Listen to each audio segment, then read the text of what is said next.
Hola hermanos, Dios les bendiga. Vamos a ver ahora dos capítulos porque el capítulo 4 tiene mucha relación con lo que viene en el 5 y por eso los he querido enseñar juntos.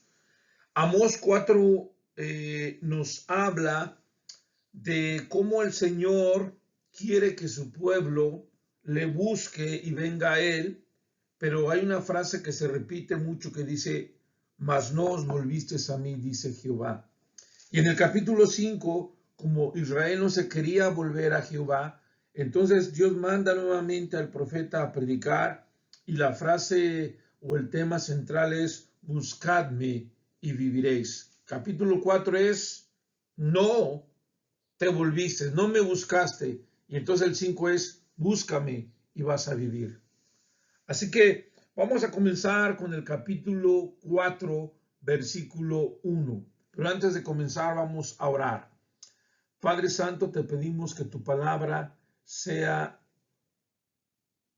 meditada, estudiada, entendida y sobre todo aplicada en cada corazón. Bendice esta enseñanza en el nombre de Jesucristo. Amén. Amós 4:1 dice, oíd esta palabra. En el 3:1 también dice, oíd esta palabra. Y en el 5:1 también dice, oíd esta palabra. Son estos mensajes que mandó Dios al pueblo del norte de Israel para que regresasen a Dios, a Él, a su comunión. En el capítulo 4:1 dice, oíd esta palabra, vacas de Basán, que estáis en el monte de Samaria, que oprimís a los pobres y quebrantáis a los menesterosos, que decís a vuestros señores, traed y beberemos. Muy bien, este versículo que acabo de leer, capítulo 4, verso 1, nos habla de los gobernantes de Israel, nos habla de los príncipes, nos habla de los reyes, de la gente que estaba en eminencia llevando el gobierno, el país de Israel. Y claramente el versículo 1 en una forma metafórica nos habla de que estos líderes fueron muy corruptos, como lo hemos venido enseñando. En el 2:6 vendieron por dinero al justo y al pobre por un par de zapatos. Pisotean en el polvo de las tierras las cabezas de los desvalidos y tuercen el camino de los humildes. Acabo de leer Amós 2, versículos 6 y versículos 7. Pero ahora en el capítulo, bueno, también en el capítulo 3, versículo 9 dice, y ved las muchas opresiones en medio de ella. 3:9, en la última parte dice que ven muchas opresiones en medio de ella y las violencias cometidas en su medio. Porque los gobernantes llegaron a ser muy corruptos, llegaron a ser muy injustos, torcían la verdad, eran muy falsos. Y el capítulo 4, versículo 1 describe a estos líderes, a estos gobernantes como vacas de Basán. Basán era un lugar donde habían pastos verdes, donde estaban, ¿verdad? Las mejores vacas de aquella época, pero eso lo compara o se refiere a las personas, en este caso los gobernantes, los líderes, los príncipes, los ricos, los apoderados, que vivían vidas muy relajadas y que vivían en opulencia. Así que vacas de Basán que estáis en el monte de Samaria, Samaria era la capital del reino del norte y por lo tanto estos líderes estaban viviendo una vida muy rica, muy bien, en opulencia, porque habían hecho, como dice el versículo 1, dos cosas. Habían oprimido, número 1, al pobre y número 2, habían quebrantado al menesteroso.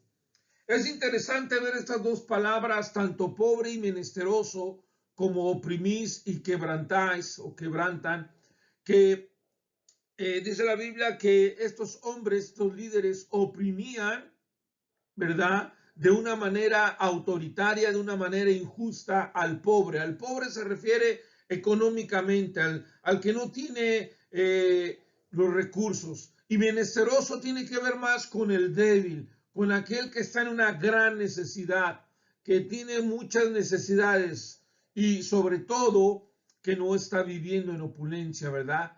Y dice que quebrantáis, muy parecido a la palabra oprimís.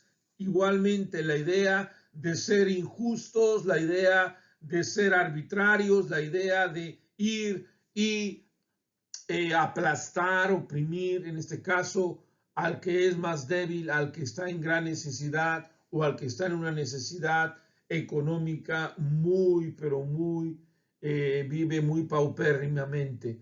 Así que la palabra de Dios nos enseña esto en el versículo 1. Así que, hermanos, veamos lo que este capítulo también nos enseña. Amós era un pastor del sur del reino de Judá, un pastor de Tecoa, que fue llamado por Dios a profetizar al reino del norte. Pero el enfoque que está dando aquí el profeta es del problema que había en el amor a las riquezas, a la opulencia y la vida espiritual vacía de Israel. Como dijimos en el libro de Oseas, donde hay opulencia económica, hay decadencia espiritual. Así que podemos decir que era el mismo problema contemporáneo, en la misma época de Amós. Pero como siempre, Dios utilizaba a una persona que menos pensaba para sus propósitos. En este caso, aún podemos llamarle pueblorino a un hombre de un pueblo pequeño del reino del sur, viniendo al gran reino del norte a profetizar y hablarles de su pecado. Muy bien, pasamos al versículo 2, donde dice: Jehová el Señor juró por su santidad, porque Dios es santo, como dice el Levítico. He aquí vienen sobre vosotras días en las que llevarán con ganchos y a vuestros descendientes con anzuelos de pescador, y saldréis con brechas unas tras otras, y seréis echadas del palacio, dice Jehová. El 4, 2 y 3 nos habla de que Israel serían llevados al cautiverio. Esto de son llevados con ganchos, con anzuelos. Dios usa esta figura para tener, en este caso, un gancho, un garfio colocado, ¿verdad?, en la mandíbula del reino del norte para arrastrarlos al cautiverio. Algunos piensan que a veces hemos hablado de personas que han sido enganchadas o adictas a las drogas. Una persona puede quedar atrapada por cualquier pecado que le acose. Y Dios dijo en aquel pueblo, en aquel tiempo que estaban enganchados para el juicio, que era algo que iba a pasar, que no podía desviarse, que no podían quitarlo, y serían arrastrados fuera de su tierra y conducidos cautivos por un garfio fijado a la nariz, en una manera metafórica. Así que, hermanos, la Biblia nos enseña que Israel, por su pecado, serían arrastrados, llevados, ¿verdad?, sacados, seréis echados del palacio, dice Jehová, por el pecado de Israel. Dios los llevaría al cautiverio, y también en el capítulo siguiente, el capítulo 5, en los versículos finales, nos habla de esto y estaremos hablando más. Entonces, hermanos, en el capítulo 4, versículo 2, cuando habla acerca de que ellos los llevarán con ganchos y vuestros descendientes con anzuelos de pescador. Anzuelos son símbolos, estas cosas, ¿verdad? Instrumentos, símbolos para la captura de peces empleado en relación con Israel, que sería llevada cautiva a Asiria. Así que son de una manera poética, ¿verdad?, elocuente, metafóricamente hablando, cómo Israel iba a ser llevado al cautiverio por su pecado. Muy bien, hermanos, pasamos al versículo 4 y 5, donde dice: id a Betel y prevaricad, aumentar en Gilgal la rebelión, y traed de mañana vuestros sacrificios y vuestros diezmos cada 3 días, y ofreced sacrificio de alabanza con pan leudado, y proclamad publicad ofrenda voluntarias, pues que así lo queréis, hijos de Israel, dice Jehová el Señor. Esto es una manera irónica, de una manera, en una figura literaria, está diciendo, vayan ahí. Seguramente somos conscientes, hermanos, que Amós estaba usando un amargo sarcasmo, ¿verdad? Cuando él invita a ir a Betel. Acuérdense que Betel era ese lugar donde iban a adorar al becerro de oro, que lo vimos en el capítulo anterior y vimos algunas citas, diciéndoles, id a Betel y pecad, aumentad, dice en Gilgal, la rebelión. La palabra Gilgal, por cierto, significa círculo, ¿verdad? O rodar. Y este fue el primer lugar al que llegaron los israelitas cuando cruzaron el río Jordán bajo el mando de Josué. Lugar que llegó a ser un lugar sagrado para ellos. Pero más adelante se convirtió, hermanos, en un centro de idolatría. En algo puro y santo que era del Señor se convierte ahora en un centro de idolatría. Así que Amós los invitó a seguir pecando en Gilgal en una manera sarcástica, y fue como si hoy alguien invitara a ir a la iglesia para pecar. Obviamente uno asiste a la iglesia con el propósito opuesto, pero Amós está usando una sátira, manera, ¿verdad?, de un reproche burlón para expresar en una frase tan irónica y ridícula, para alertar al pueblo contra lo que ya estaba realmente haciendo. En otras palabras, Amós les estaba diciendo, ya no pequen más. Pero irónicamente, sarcásticamente les decía, ir a Betel y prevaricar, ir a ese lugar y pecar. Así que, hermanos, cuando Amós en el capítulo 4, versículo 4, habla de Betel y Gilgal, habla de estos dos lugares como principales sitios de culto en el norte de Israel. Betel y Gilgal, ¿verdad? Ahí tenemos unas referencias donde nos habla que estos eran lugares que fueron fundados por Jeroboam, el primer Jeroboam, y que después, ¿verdad?, originalmente se habían convertido a lugares de adorar a Dios, santos, ¿verdad?, sagrados, y después se convirtieron en lugares paganos, en lugares en donde Israel pecaba e era idólatra. Así que, hermanos, en el 4:5 dice, ofrecer sacrificio de alabanza con pan leudado, algo que no era permitido en la ley. Cuando el profeta Amós, de forma sarcástica, invitó al pueblo a venir a Betel y a Gilgal para continuar pecando, fue muy significativo que les dijera ofrecer sacrificio de alabanza con pan leudado. Como leímos en los versículos 5 del capítulo 4 que acabamos de leer, el profeta ni siquiera mencionó la primera parte de la ofrenda que excluía la levadura. ¿Por qué? Porque el pueblo se había alejado totalmente del Dios vivo y verdadero, y por lo tanto lo único que podían hacer para ofrecer maldad a Dios. Por supuesto, Dios no aceptaría la ofrenda en absoluto. ¿Por qué? Porque lo hacían mal, lo hacían con una mala actitud. Así que eso es lo que estaba enseñando aquí Amós, que el pueblo de Israel descaradamente, impíamente, estaban haciendo las cosas mal, y eso Dios no lo puede bendecir, ¿verdad? Y como dice en el 4:5, pues así lo queréis, hijos de Israel, pues así lo queréis. Era algo que ellos hacían de acuerdo a sus deseos carnales, de acuerdo a lo que ellos querían y no a lo que Dios había pedido y mandado en la ley. Muy bien, hermanos, vamos a entrar a una sección muy emocionante, de clímax, de un llamamiento de Dios por medio del profeta Amós a que regresen al Señor. Pero dice la Biblia, versículo 6, versículo 8, versículo 9 y versículo 10 y 11. Y no os volvisteis a mí, mas no os volvisteis a mí, dice el 6, dice el 8, con todo, o sea, con todo lo que estaba pasando, no os volvisteis a mí, versículo 8, versículo 9, pero nunca os volvisteis a mí, versículo 10, mas no os volvisteis a mí, dice Jehová, y versículo 11, mas no os volvisteis a mí, dice Jehová.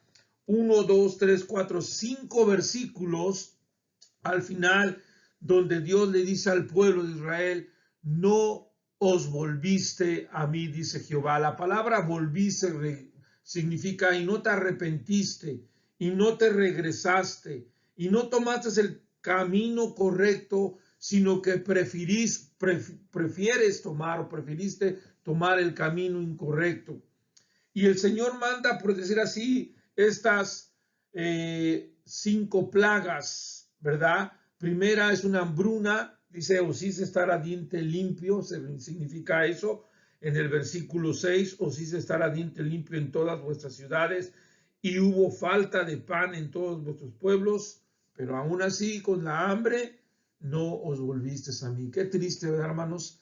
Que Dios a veces tenga que cerrar estas bendiciones para que nosotros regresemos a Él, pero aún así, ni porque tuvieron hambruna, número 1, número 2, tuvieron sequía también, versículo 7, os detuve la lluvia 3 meses de la siega, e hice llover sobre una ciudad y sobre otra no hice llover, sobre una parte llovió y la parte sobre la cual no llovió se secó, y venían 2 o 3 ciudades, una ciudad para beber agua, y no se saciaban, es decir, no se saciaban, les quitó la lluvia, hubo sequía, ¿verdad? Versículos 7 y 8, pero no se volvieron a Dios. Versículo 9, una devastación como la que habla Joel, os herí con viento solano y con oruga. La oruga, la langosta son animales, son plagas que devastan, que acaban la corteza de un árbol y que la secan. Dice, la langosta devoró vuestros muchos huertos y vuestras viñas y vuestros higuerales y vuestros olivares. Fíjense, las viñas, los higos, los olivos, estos 3 productos principales, básicos en la alimentación, en la nación de Israel. Vuelvo a repetir, las viñas, los higos, los higuerales y los olivos, olivares. Estas 3 cosas que no solamente eran de alimento, sino también eran algunos de medicina, ¿verdad? Que servían para curar algunas cosas que tenían mal. Pero no solamente trajo eso, número 4, versículo 10, envié contra vosotros mortandad, tal como en Egipto, maté a espada a vuestros jóvenes, con cautiverio a vuestros caballos, e hice subir el hedor, o sea, el olor feo de vuestros campamentos hasta vuestras narices, mas no os volvisteis a mí, dice Jehová.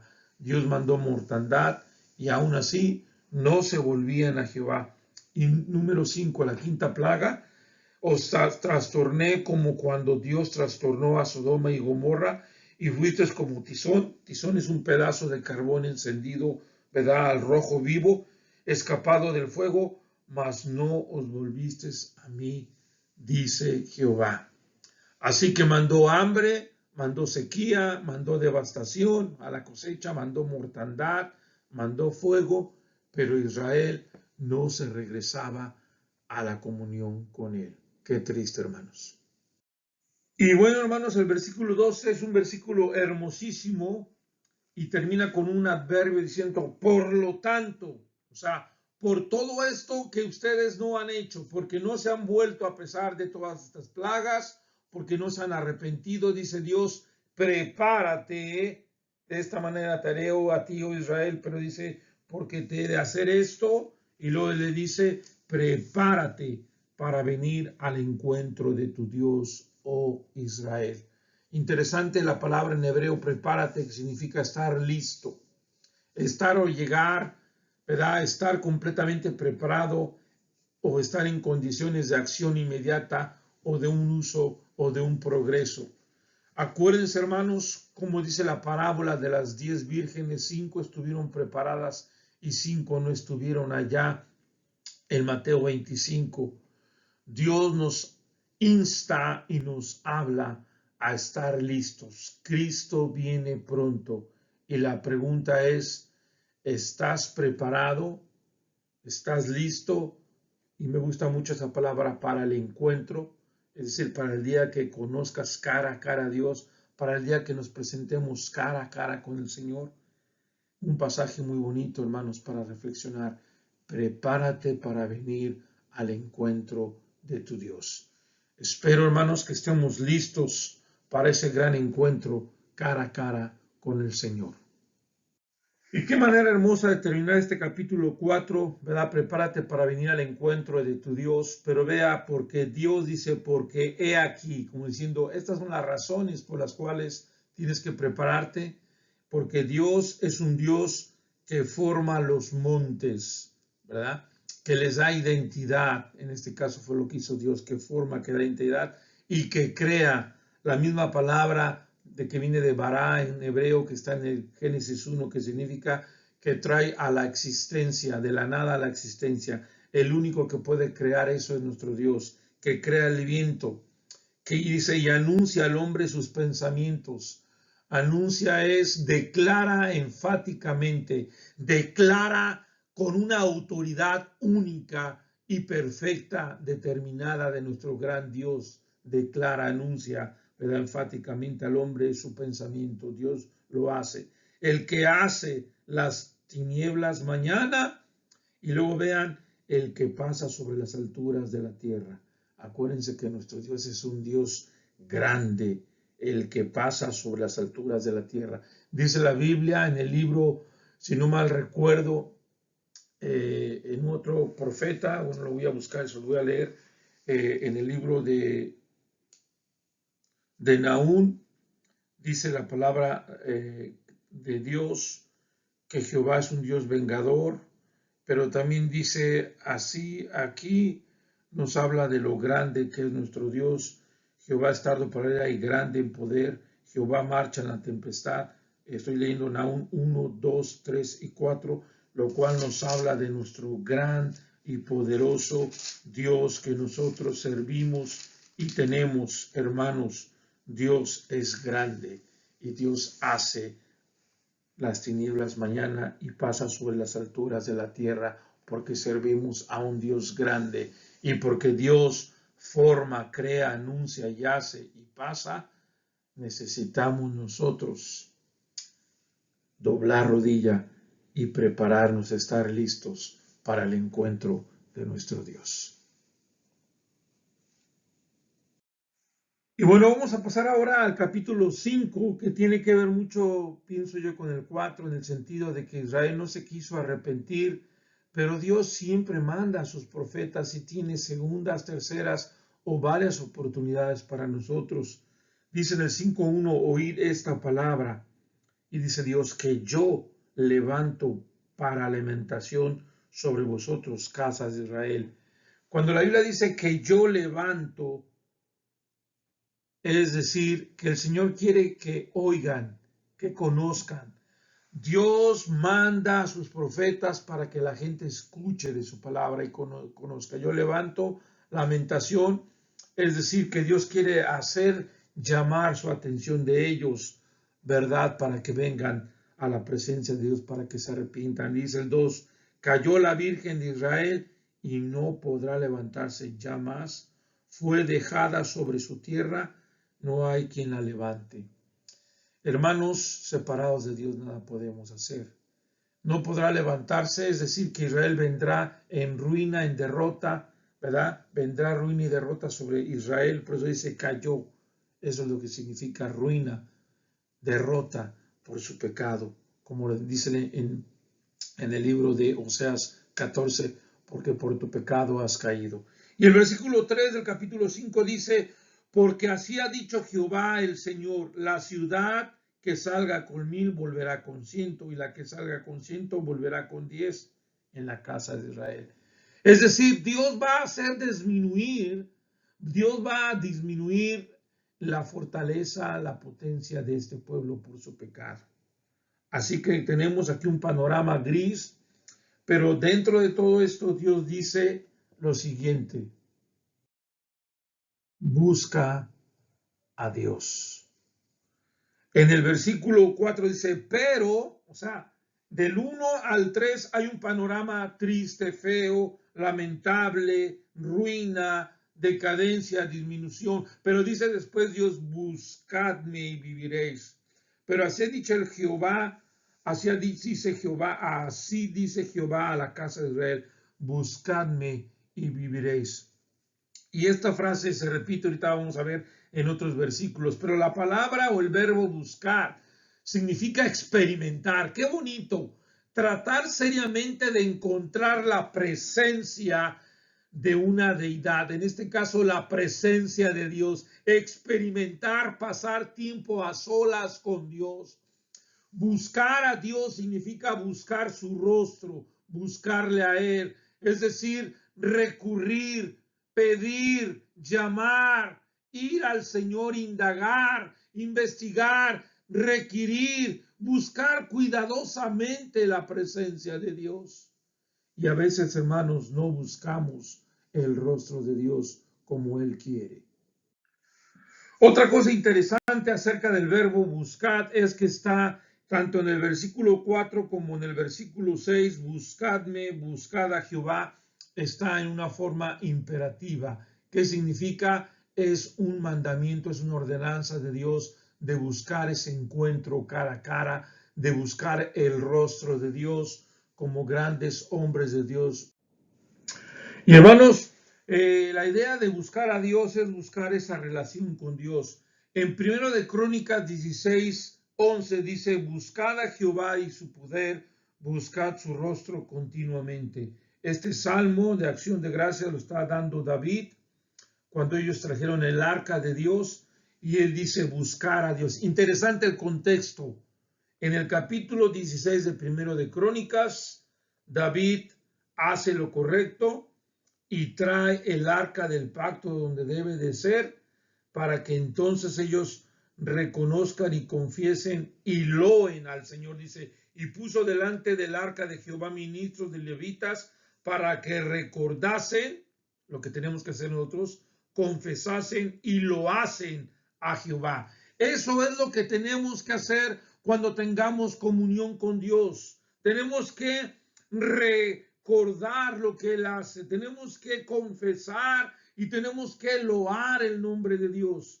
Primero de Crónicas 16:4 leí, pero primero leí Primero de Crónicas 16:11. Buscad el rostro de Dios. Primeramente buscad a Jehová, buscad su poder y buscad el rostro. Y noten esa frase, continuamente, continuamente debemos de buscar a Dios. Volviendo a Amós 5, versículos 4, 6, 8 y 14, dice la idea y la palabra de Dios, buscad a Dios, buscad a Jehová, buscad al que hace las Pléyades, esas, ¿verdad?, estrellas hermosas, buscad lo bueno, buscad lo que agrada al Señor y no lo que te agrada a ti. Busquemos a Dios, hermanos. Así que Dios nos dice en el versículo 4, buscadme y viviréis, pero dice, y no busquéis a Betel y entréis en Gilgal, ni paséis a Beerseba, porque el Gilgal será llevada al cautiverio y Betel será deshecha. ¿Por qué, hermanos? Porque acuérdense que Betel y Gilgal eran centros que se habían convertido en centros de adoración, pero a dioses ajenos, en vez de ser como originalmente eran centros de adorar a Dios. Y dice Amós, no busquen la idolatría, no busquen a los dioses muertos, no busquen donde Dios va a desechar y donde Dios va a entrar y va a acabar. Busquemos a Dios y su rostro y no busquemos a las salidas falsas o a los dioses falsos y no seamos idólatras. También, hermanos, ¿quiénes deben buscar a Dios? Pues todos, ¿verdad? Pero también dice en el versículo 6, buscad a Jehová y vivid, no sea que acometa como fuego a la casa de José y la consuma, sin haber en Betel quien lo apague. Los que convertís en ajenjo el juicio, o sea, el juicio es algo hermoso, algo dulce, y lo han convertido en algo amargo, ajenjo. Y la justicia echáis por tierra, es decir, la has destrozado, la has tirado, la has tomado en poco. Dice, esos, ¿verdad? Esos, especialmente esos corruptos gobernantes, son los que necesitan buscar a Dios. En otras palabras, todos necesitamos buscar a Dios. Dice, buscad al que hace las Pléyades y el Orión y vuelve las tinieblas en mañana y hace oscurecer el día como noche, el que llama a las aguas del mar y las derrama sobre la faz de la tierra. Jehová es su nombre. Busquemos al verdadero. No busquemos a Moloch. No busquemos a esos dioses y paganos, ¿verdad?, que había en aquella época, sino busquemos al Dios grande que hace las Pléyades, el Orión, que vuelve las tinieblas en mañana, que hace oscurecer el día como de la noche. Versículo 7, ¿verdad?, nos enseña que busquemos al Dios vivo y verdadero, a Jehová de los ejércitos. Y también, ¿por qué nos dice versículo 9, Amós 5:9, que da esfuerzo al despojador sobre el fuerte y hace que el despojador venga sobre la fortaleza? Y luego vean el 10, ellos aborrecieron al reprensor en la puerta de la ciudad y al que hablaba lo recto abominaron. Esto se refiere a aquellos hombres injustos que no buscaban a Dios y que trataban de parar la palabra de Dios. Esos son los que necesitan buscar a Dios. Esos que no hablan lo recto, esos que aborrecen al que predica la palabra de Dios, ellos, y claro, todos necesitamos buscar a Dios. Bueno, disculpen que me puse una chamarrita, es que hace mucho frío. Vamos a continuar en el capítulo 5, en el verso, voy a comenzar a leer el verso 11, donde dice, por tanto, y está hablando Dios como, ¿por qué va a castigar a los gobernantes? Porque son malos, dice, por tanto, puesto que vejáis al pobre y recibís de él carga de trigo. Vejáis significa oprimir, pisotear, ¿verdad? Así que ellos vejaban al pobre, lo exprimían, lo pisoteaban, lo oprimían y recibían de él carga de trigo. Dice, edificasteis casas de piedra labrada, mas no las habitaréis, plantasteis hermosas viñas, mas no beberéis el vino de ellas. Así que estos hombres oprimían al pobre, edificaban casas de piedra labrada, o sea, casas muy ostentosas, de mucha opulencia, pero no las iban a poder disfrutar. Es lo que pasa, hermanos, hoy en día con la gente que es mala, que oprime, que es injusta. No van a disfrutar lo que han obtenido de la injusticia, lo que han obtenido del oprimir, del pisotear a otra gente. Versículo 12, Amós 5:12, porque yo sé de vuestras muchas rebeliones, dirigiéndose a estos gobernantes, y de vuestros grandes pecados. Sé que afligís al justo, nuevamente, ¿verdad?, y recibís cohecho. Cohecho es recibir dinero ilícitamente para hacer algo mal. Y en los tribunales hacéis perder su causa a los pobres. O sea que eran injustos. Recibían cohecho, recibían dinero ilícitamente para hacer que la gente ganara. En los juicios también eran injustos. Y por eso el Señor dice, por lo tanto, dice, el prudente, el hombre sabio, el hombre que va de acuerdo a los principios de Dios, en tal tiempo calla, porque el tiempo es malo. Lo que el Señor decía es que vendrían ya tiempos difíciles, tiempos malos, porque vendría el cautiverio, vendría sobre ellos algo muy fuerte. Y por eso dice en el 14, buscad, nuevamente el mismo verbo imperativo, lo bueno y no lo malo, para que viváis, porque así dice Jehová, Dios de los ejércitos, estará con vosotros, ¿verdad?, si nosotros buscamos al Dios vivo y verdadero. Muy bien, capítulo 5, versículo 15 dice claramente, después de que en el versículo 14 Dios dice buscad lo bueno, ahora dice aborreced el mal y amad el bien y estableced la justicia en juicio, quizás Jehová de los ejércitos tendrá piedad del remanente de José. Aborrecer significa odiar, desagradar intensamente, sentir antipatía, ¿verdad?, aversión hacia algo. Y es lo que tenemos que hacer con el pecado, con lo malo, con la maldad, y amar, que nos agrade, encontrar, que amemos, que nos guste el bien. Y entonces dice establecer justicia. Establecer justicia es hacer, causar, a llegar a ser, en casos raros, sin material preexistente. Así que nosotros tenemos que amar el bien, amar lo recto, amar la justicia y aborrecer lo malo. Interesante, hermanos, que cuando Dios habla de Noé en el capítulo 6, versículo 9, dice que no era un hombre justo, y se refiere a esto, que él establecía la justicia, lo recto, ¿verdad? Y también de Job, en Job 1:1, que era un hombre justo, temeroso de Dios. Así que amemos lo bueno y odiemos, aborrecemos lo malo, lo que no le gusta a Dios. Y bueno, hermanos, ahora del versículo 16 al versículo 20 del capítulo 5 de Amós, Amós hace un llamamiento al arrepentimiento nuevamente en una manera de estar listos porque el día de Jehová viene pronto. Dice, por tanto, como diciendo, por todos estos pecados, por todo esto malo que Israel hace, por tanto, así ha dicho Jehová. No es palabra de hombre, es palabra de Dios. Dios de los ejércitos. En todas las plazas habrá llanto y en todas las calles dirán, ay, ay. Al labrador llamarán a lloro y a endecha a los que sepan endechar. Ay para los que no estén listos, ¿verdad? Ay para los que no estén preparados. Pero esta primera día de Jehová se refiere al día en el cual Israel iba a ser llevado al cautiverio al reino del norte, como lo dice en el 5:27, os haré pues transportar más allá de Damasco, ha dicho Jehová, cuyo nombre es Dios de los ejércitos.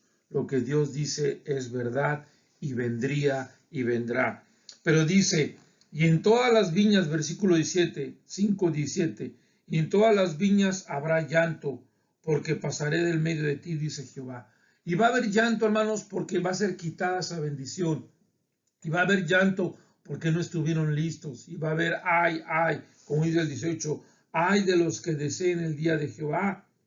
¿Para qué queréis el día de Jehová? Será de tinieblas y no de luz. Se está refiriendo en nuestro contexto inmediato a la gente injusta, a los gobernadores que oprimían al pobre, a los gobernadores que afligían al justo, a los gobernadores que hacían perder el juicio a los pobres, a ese tipo de personas que no están listas, que no están bien delante de Dios, que no buscan el rostro de Dios. Y por eso 4 veces buscar a Dios, buscar lo bueno, buscar el que hace los Pléyades. Dios dice en el versículo 18, ay de los que desean el día de Jehová. ¿Para qué queréis el día de Jehová? Como diciendo, ¿para qué quieres ese juicio inminente de Dios, poderoso y grande, si no estás preparado? Versículo 19, como el que huye de delante del león y se encuentra con oso, o como si tratare en casa y apoyare su mano en la pared y le muerde una culebra, no será el día de Jehová tinieblas y no luz, oscuridad que no tiene resplandor. Es decir, va a ser un día triste, un día de tinieblas, un día que le va a tomar desprevenido, un día de dolor, un día de picadura, un día sorprendido, porque no hizo lo que a Dios le agradaba, porque no se preparó. Por eso podemos recurrir nuevamente a lo que dice en el 4:12, prepárate para venir al encuentro de Dios. Cuidado, ¿verdad? Debemos de estar preparados, como dice en Amós 4:12. Prepárate para venir al encuentro de tu Dios, porque si no será un día de tinieblas y no de luz. Y para terminar, podemos decir, hermanos, que Israel sería llevada al cautiverio, como dice el versículo 27, 5:27. Os haré pues transportar más allá de Damasco, así ha dicho Jehová, porque iban a ser llevados al cautiverio pues por su pecado, pero uno de sus máximos o grandes pecados era su idolatría y Dios aborrecía eso. Y por eso dice el 21, aborrecí, abominé vuestras solemnidades y no me complaceré en vuestras asambleas. ¿Por qué, hermanos? Porque ya lo vimos, porque iban con un corazón falso, doble. Por aquí decían que amaban a Dios y por allá vendían al pobre por un par de zapatos. Por aquí decían que amaban a Dios y por allá vejaban, oprimían al pobre. No es así, hermanos. Por eso Dios dice, aborrecí, abominé vuestras solemnidades y asambleas. Luego dice el 22, y si me ofreceres vuestros holocaustos y vuestras ofrendas, no lo recibiré, ni miraré a las ofrendas de paz que vuestros animales engordados. Quita de mí la multitud de tus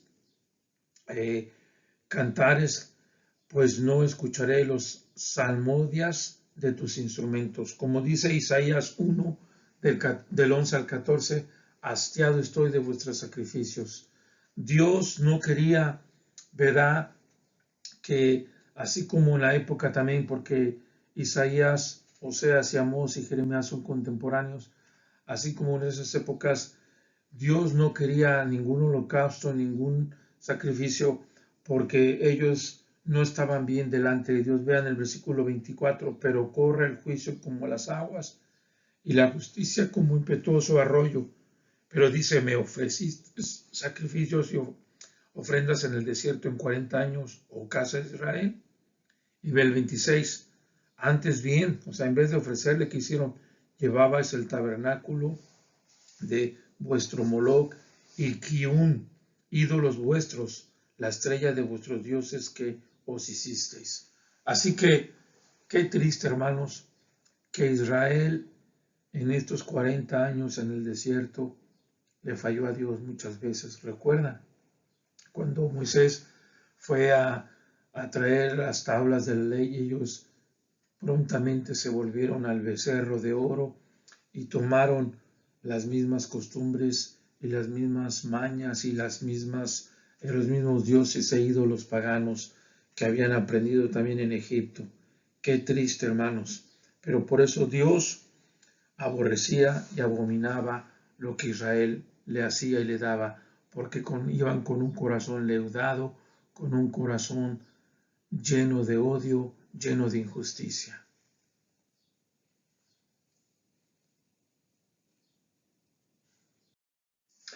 Tomemos nota de estos dos verbos. Aborrecí, dice el Señor, abominé vuestras solemnidades. Aborrecí significa que a Dios le odió y desagradó intensamente lo que ellos hacían, ¿verdad?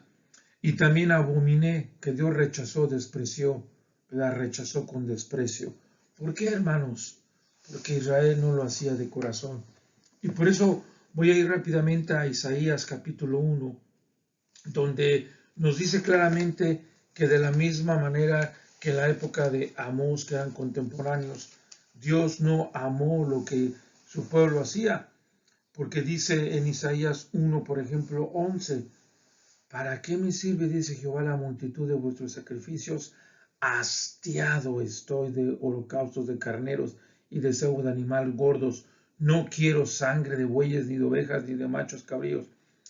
¿Quién demanda esto de vuestras manos cuando venís a presentaros delante de mí para hollar mis atrios? No me traigáis más vana ofrenda. El incienso me es abominación. Luna nueva y día de reposo. El convocar asambleos, no lo puedo sufrir. Son iniquidad vuestras fiestas solemnes. Vuestras lunas nuevas y vuestras fiestas solemnes las tienen aborrecidas mi alma. Me son gravosas. Cansado estoy de soportarlas. A Dios le cansó, hermanos. Dios odia y desagrada, o se desagrada, Dios rechaza y desprecia cuando nosotros vamos ante Él y ofrecemos algo que no es limpio. Por eso en el versículo Isaías 1, 16 al 18 dice, lavaos y limpiaos, quitad la iniquidad de vuestras obras de delante de mis ojos, dejad de hacer lo malo, aprended a hacer el bien, buscad el juicio, rectitud al agraviado, haced justicia al huérfano, amparad a la viuda. Hechos, ¿verdad? Venid luego, dice Jehová, y estemos a cuenta, dice, si vuestros pecados fueren como la grana, como la nieve serán emblanquecidos. Si fueren rojos como el carmesí, vendrán a ser como blanca lana. En otras palabras, Dios iba a aceptar todo esto si ellos quitaban la iniquidad de delante de él, de sus ojos, y dejaban de hacer lo malo y aprendían a hacer el bien y a buscar lo bueno, como dice en Amós 5. Hermanos, busquemos agradar a Dios, busquemos a que Dios no nos desprecie, sino a que Dios se agrade y se goce en todo lo que hagamos. Dios bendiga su palabra. Que Dios les bendiga. Bendiciones.